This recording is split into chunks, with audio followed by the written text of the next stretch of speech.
तो आज हम स्टार्ट करने वाले हैं यूनिट नंबर 3 पीपीएस में डिसीजन मेकिंग इन सी।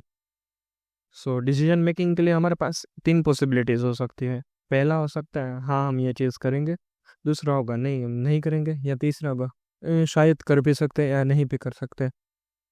तो सबसे पहले स्टार्ट करते हैं डिसीजन मेकिंग और conditional statement. C program statement are executed sequentially. Decision making statement are use to control the flow of the program. जैसे हमने ऑपरेटर्स में देखा था कि जो डिसीजन मेकिंग स्टेटमेंट होता है वो फ्लो कंट्रोल करने के लिए यूज होते हैं प्रोग्राम में। It allows you to control whether a program segment is executed और नॉट। जैसा हमने प्रोग्राम देखा था ओड इवन नंबर का, उसमें हमने देखा था कि अगर मॉड्यूलो 2 करने का हमें 0 आंसर मिल रहा है तो वो पार्ट एग्जीक्यूट होगा, वरना नहीं होगा। तो इसमें हमारा डिसीजन मेकिंग और कंडीशनल स्टेटमेंट काम आता है। इट इवेल्युएट्स कंडीशन और logical expression first and based on its result the control is transfer to the particular statement. सबसे पहले ये क्या करेगा कि पहले उसकी कंडीशन और लॉजिकल एक्सप्रेशन को जज करेगा उसके रिजल्ट के बेस पर, और फिर डिसाइड करेगा कि कौन सी स्टेटमेंट हमें एग्जीक्यूट करनी है। If result is true then it takes one path, else it takes another path. जैसा ही मैंने आपको बोला कि अगर हार आया तो एक पार्ट का अगर होगा, अगर नहीं आया तो दूसरा पार्ट होगा। मान लो कि एज आपकी 18 से नीचे है तो आप वोट नहीं कर सकते, अगर आपकी एज 18 से प्लस है तो आप वोट कर पाओगे। ऐसा ही हुआ ये। उसके बाद है डिसीजन मेकिंग स्टेटमेंट्स। सो decision making statements basically 5 type का होता है। सबसे पहला होता है वन वे डिसीजन, जो कि होता है इफ़, उसे हम सिंपल इफ़ भी बोल सकते हैं। उसके बाद आता है two way decision, if else, या ये या फिर वो ऐसे। उसके बाद आता है मल्टी वे डिसीजन, उसमें हमारा आएगा if else if else if else कई बार आएगा। मतलब कि अगर आपके पास एक से ज़्यादा कंडीशंस चेक करने के लिए हो, या ये या फिर वो, ऐसा 3-4 कंडीशंस हो, तो हम उसे if else multi way decision में कंसिडर करेंगे। उसके बाद है two way decision, conditional operator. जैसे हमने कल कंडीशनल ऑपरेटर देखा था कि अगर पहले यहाँ पे ये जो क्वेश्चन मार्क के पहले का स्टेटमेंट अगर ट्रू हुआ हमारा तो पहला पार्ट एग्जीक्यूट होगा, वरना दूसरा पार्ट एग्जीक्यूट होगा। उसके बाद है एन वे डिसीजन, उसमें आएगा हमारा स्विच केस। वो आपको ये सारे condition statement decision making statements आगे मैं प्रॉपर समझाने वाला हूँ, तो वीडियो को स्किप मत करना प्लीज़। रिलेशनल ऑपरेटर्स हमने पिछले ऑपरेटर्स के वीडियो में ऑलरेडी कवर कर लिए हैं, ये आप सभी लोगों को पता ही है।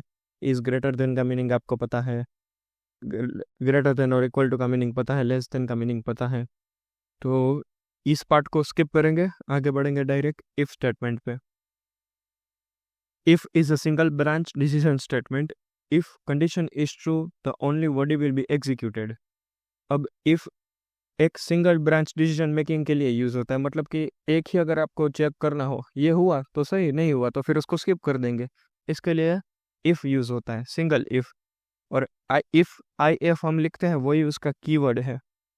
यहाँ पे मैंने नीचे सिंटैक्स आप देख सकते हो, इफ उसके बाद हम लेंगे उसकी कंडीशन जो भी हमें चेक करवानी हो, फिर उसका बॉडी पार्ट कि अगर ये ट्रू हुई तो हमें क्या यहाँ पे स्टेटमेंट्स को रन करवाना है वो। और यहाँ पे इसका फ्लो चार्ट भी दिया हुआ है।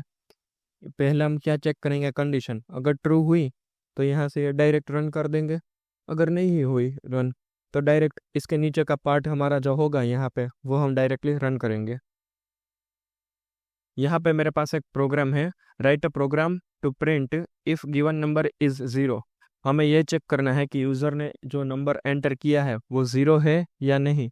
तो चलिए देखते हैं। सबसे पहले हम क्या करेंगे, हेडर फाइल को इंक्लूड करवाएंगे, #include stdio.h। उसके बाद हमारा मेन फंक्शन हम बनाएंगे void main। उसके बाद करली ब्रेसेस, फिर हम एक वेरिएबल लेंगे इंटीजर a करके।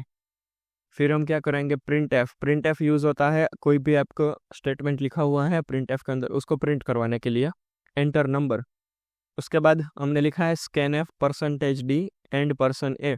scanf का मेनली वर्क क्या होता है कि जो यूज़र इनपुट देगा उसको वो इनपुट में लेगा। यहाँ पर हमने %d लिखा है क्योंकि हमने इंटीजर लिया है इसलिए, और m% हमारा जो वेरिएबल है उसके लिए। उसके बाद हम यहाँ पे क्या करवाएंगे, कंडीशन चेक करवाएंगे।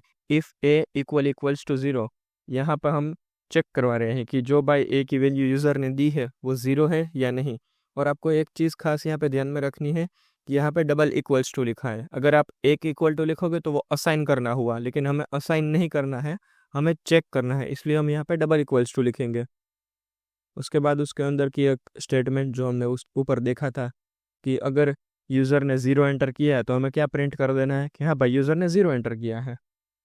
और यहाँ पर हमारा प्रोग्राम कर देना है हमें ख़त्म, क्योंकि हम सिर्फ सिंगल इफ़ के लिए देख रहे हैं इसलिए। तो यहाँ पे मैंने आउटपुट भी उसका दिया है एंटर नंबर, तो ज़ीरो यूज़र ने एंटर किया तो हम क्या प्रिंट कर देंगे ज़ीरो। अगर यहाँ पे ज़ीरो यूज़र ने एंटर नहीं किया होता तो यहाँ पे कुछ प्रिंट होकर ही नहीं आता, सिर्फ यहाँ पे एंटर नंबर तक ही आता प्रिंट होके, जो लिखा है वही, बाकी का ये ज़ीरो कुछ आता ही नहीं। उसके बाद और एक प्रोग्राम है इसका, write a program to print positive और नेगेटिव नंबर। हमें ये दिखाना है कि यूज़र ने एंटर किया है वो नंबर पॉजिटिव है या नेगेटिव। तो चलिए स्टार्ट करते हैं। सबसे पहले हम हेडर फाइल को इंक्लूड करवाएंगे, उसके बाद हमारा मेन फंक्शन, उसके बाद एक इंटीजर में वेरिएबल लिया, नाम है ए उसका, उसके बाद print F enter number, user के पास सामने नंबर का बोला, उसके बाद यूज़र ने एक नंबर एंटर किया, उसको हम स्कैन एफ करके ए में स्टोर कर दिया। उसके बाद हम चेक करेंगे if a is greater than और इक्वल्स टू ज़ीरो। यहाँ पे खास ध्यान दीजिएगा, ए की वैल्यू ज़ीरो से बड़ी है या ज़ीरो है, तो हम क्या प्रिंट करवा रहे हैं कि प्रिंट एफ पॉजिटिव नंबर के, हाँ भाई यूज़र ने पॉजिटिव नंबर दिया है। If a is lesser than zero, तो फिर हम क्या करवाएंगे कि हाँ अगर ए की वैल्यू ज़ीरो से बड़ी नहीं है तो हम क्या कह देंगे कि ये नेगेटिव नंबर है। और यहाँ पर हमारा प्रोग्राम हो जाएगा ख़त्म। यहाँ पे यूज़र ने एंटर किया 5, तो उसने क्या प्रिंट करके दिया कि यूज़र ने पॉजिटिव नंबर एंटर किया है। एक दूसरा आउटपुट भी हम देखते हैं -5 करके, तो यहाँ पे उसने आउटपुट में क्या दे दिया कि एक नेगेटिव नंबर है।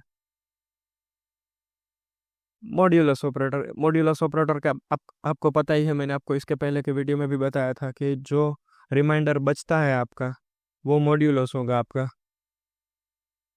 उसके बाद है write a program to print even और ऑड नंबर। सबसे पहले हम हेडर फाइल को इंक्लूड करवाएंगे, मेन फंक्शन को लेंगे, उसके बाद एक वेरिएबल लेंगे ए करके, इंटीजर टाइप का वेरिएबल रहेगा वो हमारा, यूज़र के पास से सेम, फिर इनपुट ले लिया, यूज़र ने एक इनपुट दिया उसको स्कैनफ के थ्रू हमने ले लिया। यहाँ पर अब मेन है if a modulo 2 equals to zero. ध्यान रखना है इक्वल्स टू है, हम असाइन नहीं कर रहे, हम चेक कर रहे हैं, तो हम क्या कह देंगे कि वो इवन नंबर है।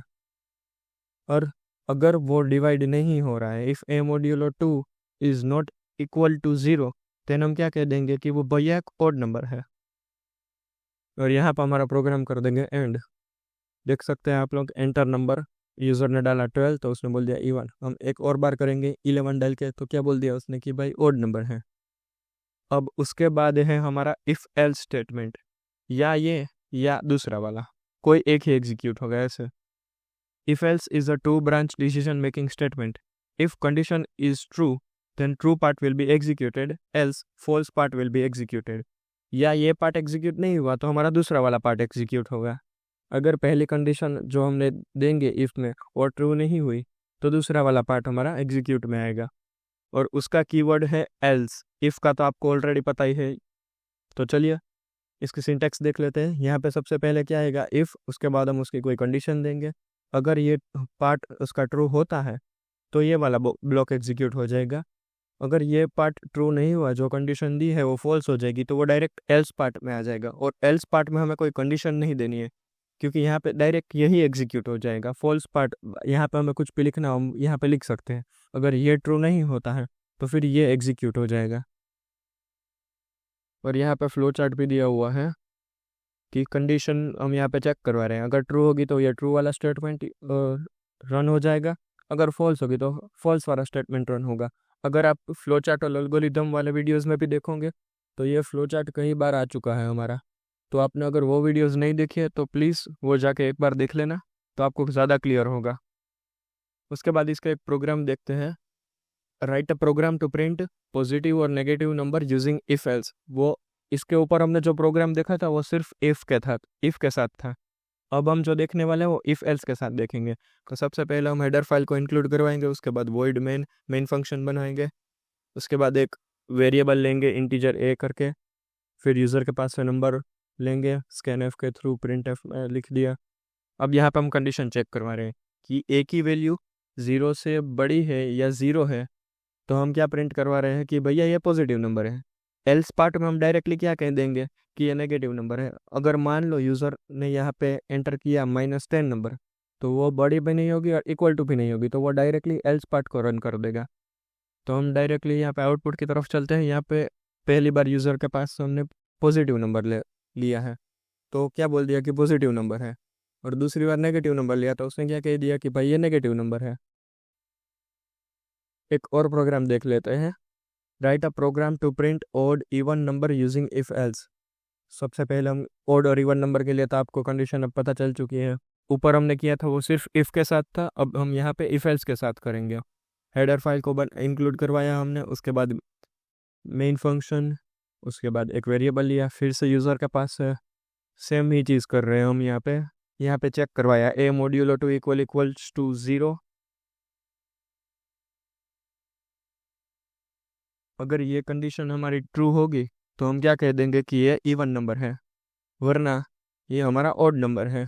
सेम ही प्रोग्राम है, एक बार आप देख लेना। आपको एक प्रोग्राम अगर आप इसका परफेक्टली समझ लोगे तो आपको पता चल जाएगा।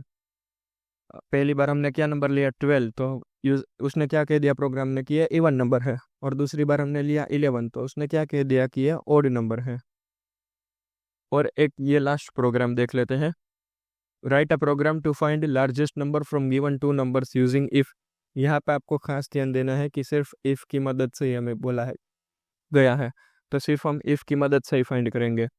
अगर आपको 2 नंबर्स का लॉजिक पता होगा तो आपको पता चल जाएगा कि ए की वैल्यू बी से बड़ी है तो हम क्या प्रिंट कर देंगे ए। अगर ये नहीं है तो क्या होगा कि बी ही सबसे बड़ा नंबर होगा। चलिए देखते हैं एक बार प्रोग्राम में भी। पहले हेडर फाइल को इंक्लूड करवाया हमने, मेन फंक्शन बनाया, अब 2 नंबर्स लिए, यूज़र के पास से दोनों नंबर्स हमने गेट करवा लिए।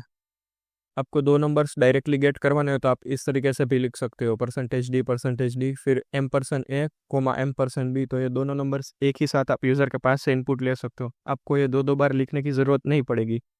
अब यहाँ पे हम कंडीशन चेक करवा रहे हैं। If a is greater than b, तो हम क्या कह देंगे कि %d, यहाँ पे हमने ये %d लिखा है, जो यूज़र वैल्यू देगा, मान लो उसने 5d 6d कोई भी वैल्यू दी, वो यहाँ पे आ जाएगी और वो बोल देगा कि लार्जेस्ट नंबर है।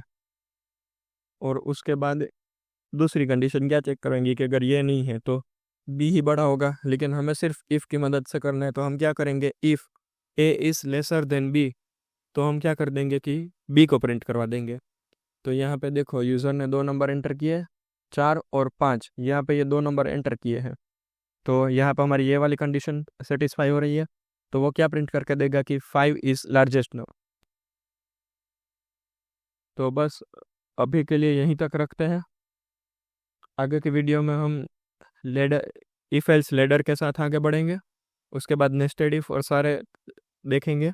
तो आज की वीडियो के लिए बस इतना ही रखते हैं। आई होप सो आप सभी लोगों को ये क्लियर हो गया हो। अगर आप सभी लोगों को ये वीडियोस में कुछ भी डाउट आए तो मैं नीचे डिस्क्रिप्शन में अपना नंबर रख रहा हूँ, कोई भी डाउट आए आप कभी भी मुझे मैसेज कर सकते हो। Thank you.